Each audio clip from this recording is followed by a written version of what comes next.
yitwa Epic Fury. Intambara n'ubundi yatangijwe n'igihugu cya Amerika na Israel ku gihugu cya Iran. Intambara yatangiye ku itariki 28 z'ukwezi kwa Gashyantare 2026. tuvuga ko uno munsi nyine n'ubundi kuno tariki ya 16 z'ukwezi kwa Werurwe 2026 n'intambara imaze iminsi 17 iri kurwanwa hariya nyine mu kiriya gihugu. Ubu tuvugana rero muri kino gihugu cya Iran ibintu bikomeje kugenda nabi cyane rwose, ndetse no muri Israel muri Tel Aviv ibisasu bigomeje kuhaturitwa, bikomeje kubihata cyane, ni ndetse yewe n'ibindi bisasu bigezweho biri kugenda bikoreshwa tanu kwa tanu. Ubu rero tugiye kwinjira muri bimwe n'ubundi byinshi cyane bitandukanye, aho tugiye kugenda tugaragaza cyangwa se twerekana uburyo Iran ndetse na Amerika bigenda birutanwa ku bijyanye n'igisirikare ndetse n'ibindi byinshi bitandukanye. Giye bana nanjye nitwa Tumenyane News, maze ubundi rero babwire byinshi mutari musanzwe muzi, maze nanjye mbabwire tanu kwa tanu edoni ku kantu n'akandi mutari musanzwe muzi. Tugiye kurebera hamwe rero n'ubundi by'iyi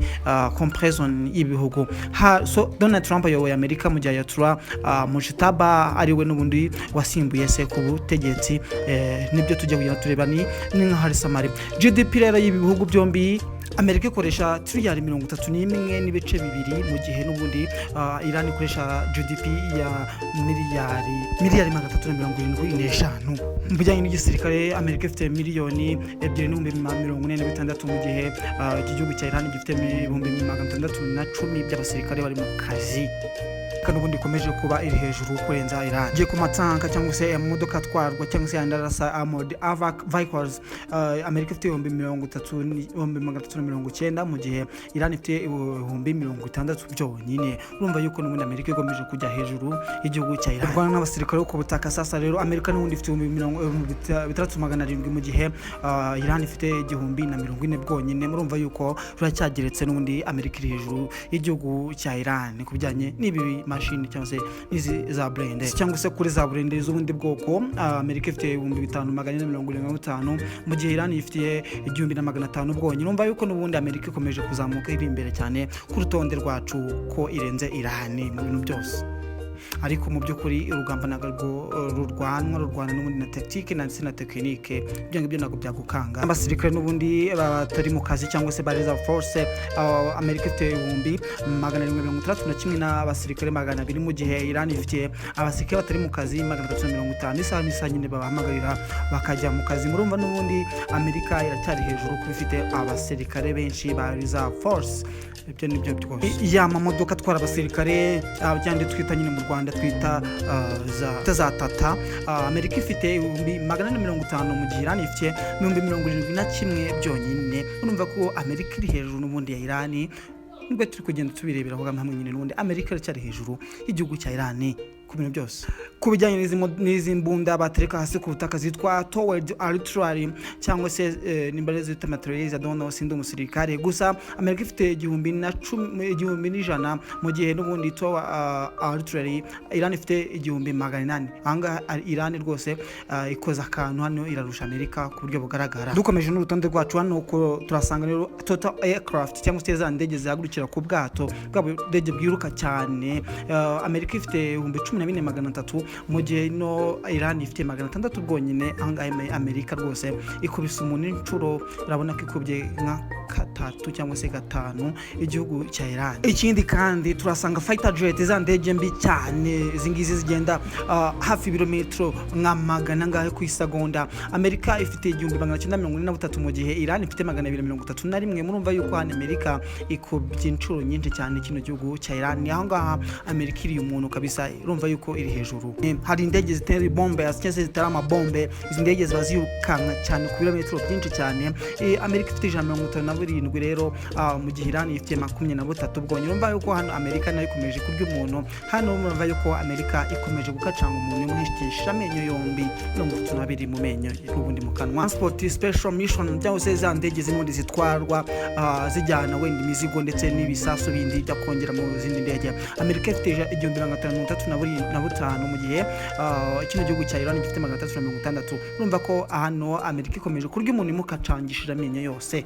hano rwose 1,535 ni bwinshi. Kuri uno mwanya n'ubundi turasanga attack helicopters cyangwa se za kajugujugu zitanga nyine umusada haraziza zigaturitsa zikatazisubirayo. Amerika ifite 1,102 mu gihe Iran ifite 30 bwonyine. Murumva ko hano rwose Amerika ikomeje kurusha utuntu tw'utudege Iran n'umvuga utuntu nyine menye kare dukeya kubera yuko bafite byinshi cyane bababihisha. Muri twimyadukire cyane twihute cyane tugende tubabwire yuko Amerika ifite total navy cyangwa se bwa y'amato yo mu mazi gwaho izindi ndege 471 mu gihe Iran ifite 350 bwonyine. Murumva yuko hano Amerika iri umuntu kabisa iramukacanze hano nimbi cyane Amerika kabisa. Twikomeze n'utundi rwacu turebe n'ubundi ibindi bigiye bikurikiyeho tubabwire 5 kwa 5 uko bimeze uko bigiye bihagaze 5 kwa 5 n'ubundi turebe byari byo kuko hano Amerika ikomeje kurusha umuntu ubona ko ibikorwa byinshi cyane Amerika yagiye byibikaho ariko na Iran ntabwo yoroshye nyabona.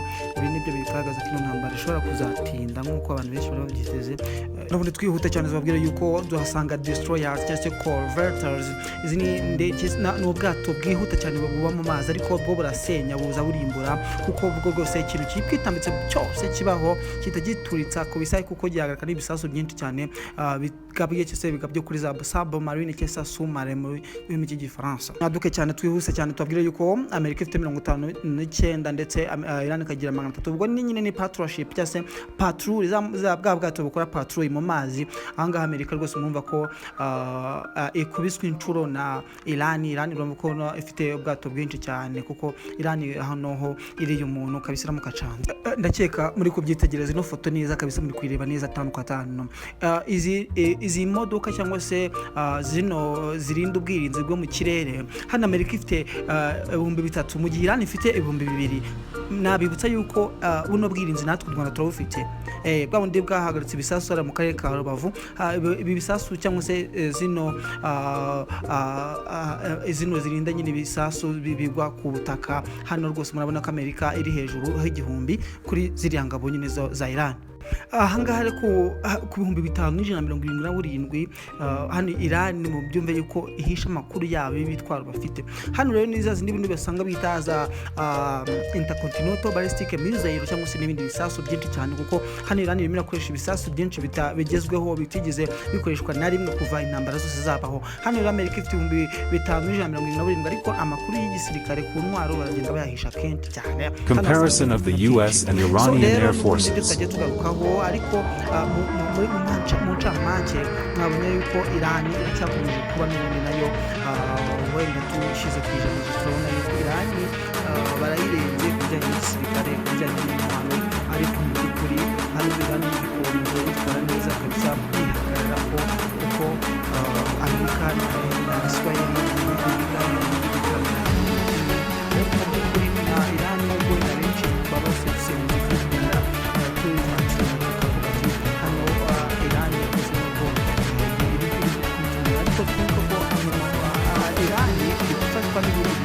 ariko uranga cyane Iran ifasha n'igihugu bita Rusiya ndetse n'Ubushinwa ku bijyanye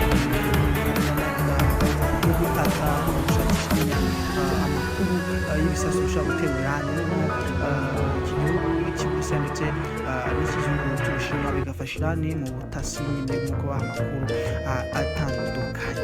Rero n'ubundi nibyo tumwe tugenda tubabwira 5 kwa 5 mu by'ukuri rero hano Iran ikomeje gutya hari ibisasu byinshi cyane bavuga yuko bigihishwe bitarazamurwa ngo bitere ubwo tuzagenda tuyibona mu makuru yacu n'ubundi agenda ariko mu by'ukuri Iran ikomeje kwitwara neza mu rugamba kuko Amerika ndetse na Israel n'ibihugu bikomeye cyane ku isi mu ruhando mpuzamahanga ku bijyanye n'igisirikare.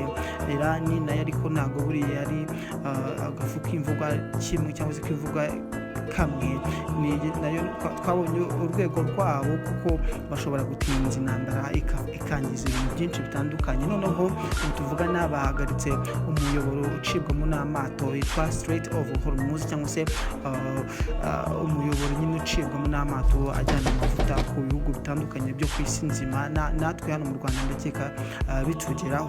Uyu muhora rero wa Hormuz niwo akenshi mu ngubu none intambara igiye guhagurukira kugira ngo barwane cyane cyane. Noneho mu kanya ntabwo twababwiye za submarine iki gihugu cya Israel iki gihugu cya Amerika twibutse ko ni papa wa Israel tuvuge yuko rikose ino ntambara ikomeje kurwana gutya irimo gukoreshwamo amanyanga menshi irimo gukoreshwamo ubutasi buremereye cyane. turabona yuko rwose ibi ngibi bikomeje kuzagenda indi ntera. Izi zero rocket projectile cyangwa se za BM izi ni amato akomeye cyane arasa ibisasu bikagenda bimeze nk'imvura iri gusukwa ahantu.